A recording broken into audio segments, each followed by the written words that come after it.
নমস্কাৰ চাবিৰসকল ড্ৰিমছ অসমৰ নতুন ভিডিঅ'লৈ আপোনালোকক স্বাগতম জনাইছোঁ। আজিৰ ভিডিঅ'টোত আপোনালোকে লৈ আহিছোঁ এছএছএ ঠিকাভিত্তিক টেট শিক্ষক আৰু যি ষ্টেট ফ্ল'ৰ ঠিকাভিত্তিক টেট শিক্ষকসকল আছে এই শিক্ষকসকলৰ চাকৰি নিয়মীয়াকৰণৰ বাবে স্পেচিয়েল ড্ৰাইভ ৰিকুৱাৰমেণ্ট বিজ্ঞাপন ইতিমধ্যে প্ৰকাশ পাইছে আৰু এই স্পেচিয়েল ড্ৰাইভ ৰিকুৱাৰমেণ্টত আপোনালোকে অনলাইন যোগে আবেদন কৰিব লাগিব। কেনেকৈ আবেদন কৰিব লাগিব, কি ডকুমেণ্টছৰ প্ৰয়োজন হ'ব, সবিশেষ আপোনালোকক এই ভিডিঅ'টোত জনাম। চাবলগা ভিডিঅ'টো শেষলৈকে চাই যাব। আবেদন কৰা আগমুহূৰ্তত আপোনালোকক জনাব বিচাৰিছোঁ আপোনালোকক কি ডকুমেণ্টছৰ প্ৰয়োজন হ'ব। এক নম্বৰত আছে photograph must be recent passport size colour photo make sure that the picture is in colour. আপোনালোকক একপি পাছপোৰ্ট চাইজ ফটো লাগিব আৰু এই ফটোকপি JPG ফৰ্মেটত হ'ব লাগিব আৰু এই ফটোকপিৰ চাইজ মোৰ দেন 50 KB হ'ব নোৱাৰিব আৰু 50 KB তলত আপোনালোকে এই যি ফটোখনৰ চাইজ আপোনালোকে PDF ফৰ্মেটত ল'ব লাগিব আপোনালোকে আবেদন কৰাৰ আগমুহূৰ্তত। নেক্সট আপোনালোকক প্ৰয়োজন হ'ব ছিগনেচাৰ। আপোনালোকৰ ছিগনেচাৰ প্ৰয়োজন হ'ব। আপোনালোকে কি কৰিব লাগিব, ছিগনেচাৰটো আপোনালোকৰ হোৱাইট পেপাৰত ব্লেক ইংক যে ক'লা চিয়াহীৰ সহায়ত আপোনালোকে ছিগনেচাৰ কৰি আৰু সেইটো স্কেন কৰি আপোনালোকে আপলোড কৰিব লাগিব আৰু এই যি ছিগনেচাৰটো 50 KBৰ তলত হ'ব লাগিব আৰু 50 KB ওপৰত হ'ব নোৱাৰিব। ইয়াৰ পিছতে আপোনালোকক লাগিব soft copy of SSLC admit card. যিহেতু আপোনালোকক SSLC এডমিট কাৰ্ডখনৰ প্ৰয়োজন হ'ব, যিহেতু আপোনালোকক এই যি এডমিট কাৰ্ডখনে ডেট অফ বাৰ্থ চাৰ্টিফিকেট হিচাপে আপোনালোকে আপলোড কৰিব লাগিব আৰু এই যি SSLC এডমিট কাৰ্ডখন অনলি PDF ফৰ্মেটত হ'ব লাগিব, আৰু এই মেক্সিমাম 300 KBৰ তলত হ'ব লাগিব আৰু 300 KBৰ ওপৰত হ'ব নোৱাৰিব। ইয়াৰ পিছতে প্ৰয়োজন হ'ব আপোনালোকক SSLC যিখন high secondary marksheet and betterment certificate. এই যি আপোনালোকৰ SSLC যি মাৰ্কশ্বিটখন আছে সেই মাৰ্কশ্বিটখন আপোনালোকে আপলোড কৰিব লাগিব।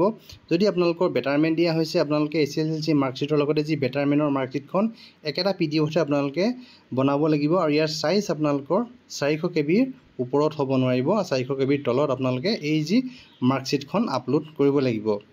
ইয়াৰ পিছতে আছে নম্বৰ 5ত আপোনালোকৰ প্ৰয়োজন হ'ব SSLC চাৰ্টিফিকেট যি হায়াৰ ছেকেণ্ডেৰী চাৰ্টিফিকেট। সেই হায়াৰ ছেকেণ্ডেৰী চাৰ্টিফিকেটখন আপোনাক প্ৰয়োজন হ'ব। এই যি চাৰ্টিফিকেটখন PDF ফৰ্মেটত হ'ব লাগিব আৰু ইয়াৰ চাইজ 400 KBৰ তলত হ'ব লাগিব, 400 KBৰ ওপৰত হ'ব নোৱাৰিব। ইয়াৰ পিছতে আপোনালোকৰ প্ৰয়োজন হ'ব টেট মাৰ্কশ্বিট। যিহেতু টেট মাৰ্কশ্বিট আপোনালোকে আপলোড কৰিব লাগিব, এইখনো PDF ফৰ্মেটত হ'ব লাগিব। ইয়াৰ চাইজ 400 KBৰ তলত হ'ব লাগিব, 400 KBৰ ওপৰত হ'ব নোৱাৰিব। ইয়াৰ পিছতে আপোনালোকৰ প্ৰয়োজন হ'ব টেট চাৰ্টিফিকেট।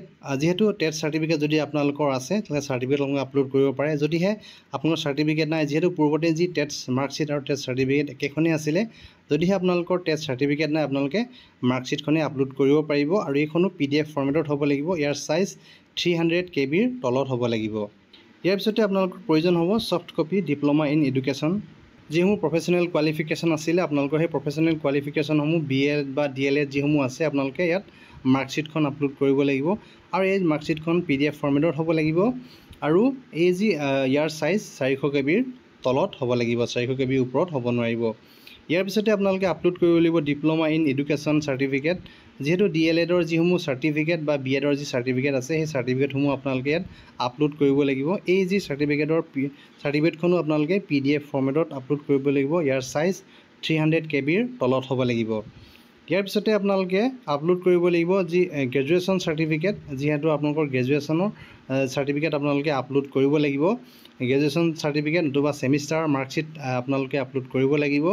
এইখনো আপোনালোকৰ যিহেতু PDF ফৰ্মেটত হ'ব, ইয়াৰ চাইজ 400 KBৰ তলত হ'ব লাগিব, 400 KBৰ ওপৰত হ'ব নোৱাৰিব। ইয়াৰ পিছতে আপলোড কৰিব লাগিব আপোনালোকে গ্ৰেজুৱেশ্যনৰ চাৰ্টিফিকেট।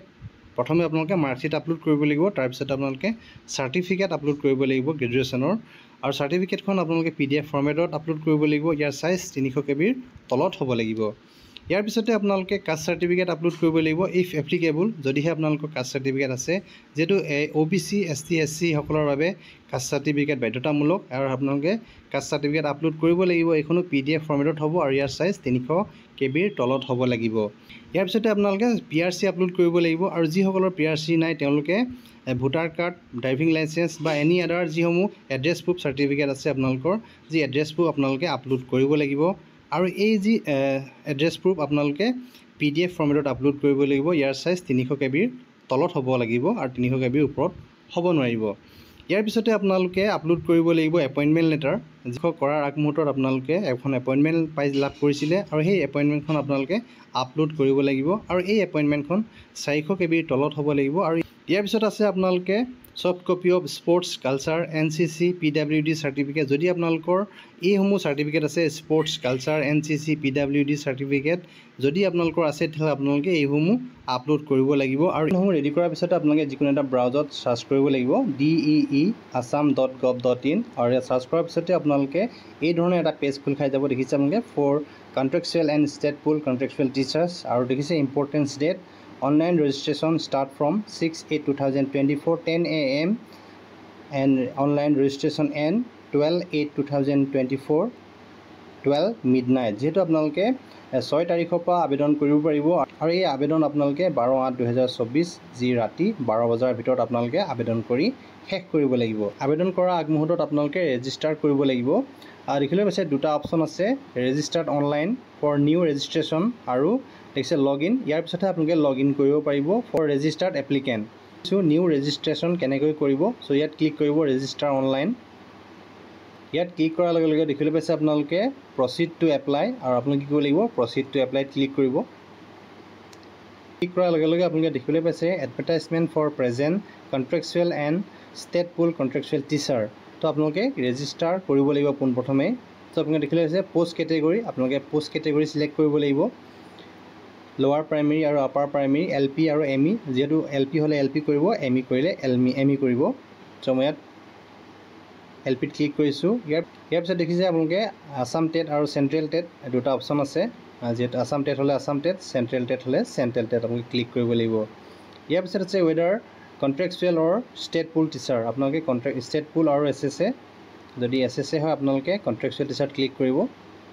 ইয়াৰ পিছতে আপোনালোকে নাম ফিল আপ কৰিব লাগিব আপোনালোকৰ নাম ফিল আপ কৰিব first name middle name and last name আপোনালোকে ইয়াত টাইপ কৰিব লাগিব ইয়াৰ পিছতে মোবাইল নম্বৰ আপোনালোকে মোবাইল নম্বৰটো শুদ্ধভাৱে দিব আৰু এটা ভেলিড ইউজাৰ ID বনাবৰ বাবে আপোনালোকে ইমেইল এড্ৰেছটো ভেলিড ইমেইল এড্ৰেছ আপোনালোকে দিব লাগিব ইয়াৰ পিছতে এটা পাছৱৰ্ড ক্ৰিয়েট কৰিব পাছৱৰ্ডটো ষ্ট্ৰং পাছৱৰ্ড হ'ব লাগে যেহেতু তাত 8টা কেৰেক্টাৰ থাকিব লাগে স্পেচিয়েল কেৰেক্টাৰ থাকিব লাগে এটা কেপিটেল লেটাৰ থাকিব লাগে এইখিনি ভৰোৱাৰ পিছতে আপোনালোকে সাবমিটত ক্লিক কৰি দিব সাবমিটত ক্লিক কৰাৰ পিছতে আপোনালোকে অনলাইন ৰেজিষ্ট্ৰেশ্যন সাবমিটত ক্লিক কৰাৰ লগে লগে আপোনালোকৰ অনলাইন ৰেজিষ্ট্ৰেশ্যন হৈ যাব আৰু আপোনালোকে কি কৰিব লাগিব ইয়াৰ পিছতে দেখিছে লগইন কৰিব লাগিব লগইন কৰিলে ফৰ ৰেজিষ্টাৰ্ড এপ্লিকেণ্ট আপোনালোকৰ যেহেতু ৰেজিষ্টাৰ্ড হৈ গ'ল আৰু আপোনালোকে কি কৰিব লাগিব লগইন কৰিব লাগিব সো আপোনালোকে লগইনত ক্লিক কৰিব লগইনত ক্লিক কৰাৰ লগে লগে দেখিলে পাইছে টেট কেটেগৰী আপোনালোকে ইয়াত টেট কেটেগৰী সিলেক্ট কৰিব লাগিব ইয়াত দেখিছে আপোনালোকে লোৱাৰ প্ৰাইমেৰী আৰু আপাৰ প্ৰাইমেৰী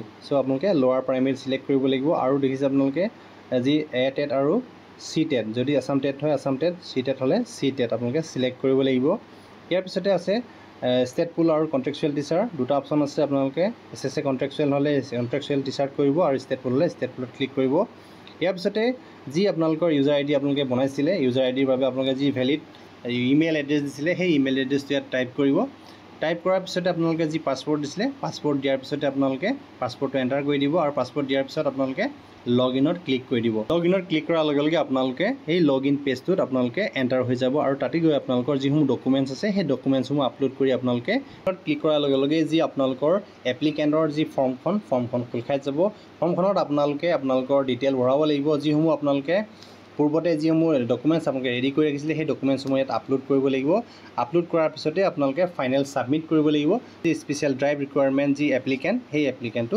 ছাবমিট হৈ যাব ছাবমিট হ'ব আশা কৰিছোঁ আপোনালোকক এই ভিডিঅ'টো যথেষ্ট উপকৃত কৰিব ভিডিঅ'ত ইমানখিনি আছিলে এই ভিডিঅ'টো একেলগে চাই থকাৰ বাবে আপোনাক পুনৰবাৰ ধন্যবাদ জনালোঁ